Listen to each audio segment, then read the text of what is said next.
신약시대 그리스 지역은 크게 두 구역으로 나뉘어져 있었습니다. 북부에 있는 마케도니아 지역과 남부에 있는 아카이아 지역이 그것이죠. 이 지역들은 로마에 의해 정복되어서 로마 당국에 의해서 나뉘어진 행정구역이었습니다. 그 중에서 남부 아카이아 속주, 성경에는 아가야라고 표기되는 이 지역의 행정 중심지가 바로 코린토스, 즉 고린도였습니다. 우리가 신약성경을 읽을 때 기억해두면 좋을 지리적 구분이죠. 바울이 고린도 교회를 다시 방문하고자 했던 것은 예루살렘 교회를 비롯한 유대 지역의 그리스도인들을 돕기 위한 헌금을 모으기 위해서였습니다. 하지만 고린도 교회 안에 다양한 문제가 발생하고 나아가 그 가운데는 바울에 대한 공격까지 일어나면서 그 계획이 무산될 위기에 처했었죠. 하지만 극적으로 문제가 해결되고 바울은 다시 고린도 교회에 헌금 이야기를 꺼낼 수 있게 되었습니다. 오늘 본문에서 바울은 고린도 교회 교인들에게 예루살렘 교회를 돕기 위한 헌금을 모금해달라고 독려합니다. 그에 앞서서 먼저 마케도니아 지역 교회들이 어떻게 충실히 헌금을 모으고 있었는지에 관한 내용을 이야기하고도 있죠.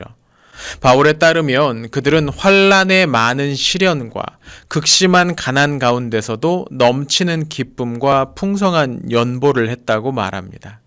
그리스 지역은 예로부터 남부를 중심으로 경제와 문화의 발전을 이루어 왔습니다.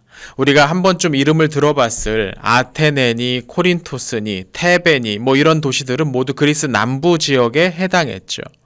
반면 그리스 북부 지역은 문화적으로도 경제적으로도 뒤처진 지역으로 여겨졌습니다. 심지어 이 지역은 좀 더 북쪽에 살면서 종종 약탈을 위해 남하하곤 했던 야만족들의 침입에 노출되어 있었습니다. 이 과정에서 그들과 서로 섞이기도 하고 하면서 남부 사람들은 북부 사람들을 반야만인 취급을 하기도 했었죠. 시간이 흘러도 여전히 그리스의 경제 중심지는 남부였습니다.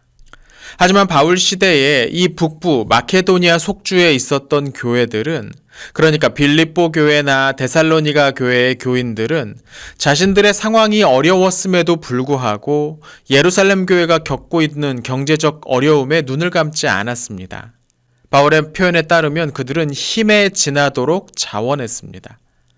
바울은 마케도니아 지역 교회들의 이러한 열심의 소식을 듣고 고린도 교회의 교인들도 닮아가기를 바랐던 것 같습니다. 이건 단순히 헌금 많이 내기 경쟁을 붙이고 있다고 생각하시면 안 됩니다.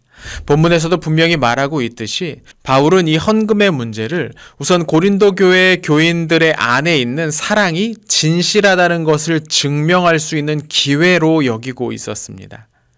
아마 고린도 교회는 예루살렘 교회를 향한 사랑의 마음을 이미 품고 있었을 겁니다. 이제 그 마음을 표현할 기회가 주어졌다는 의미였습니다. 애초에 고린도 교회 안에 그런 사랑의 마음이 없다면 바울은 굳이 마케도니아 지역 교회들의 이야기를 꺼내지도 않았을 겁니다. 좀 다른 방식으로 접근했겠죠. 오늘 본문을 보면서 우리는 말과 혀로만 사랑할 것이 아니고 행함과 진실함으로 해야 된다는 말씀이 떠오릅니다. 무엇보다 예수님의 사역에서 우리는 이런 모습을 잘 볼 수가 있죠.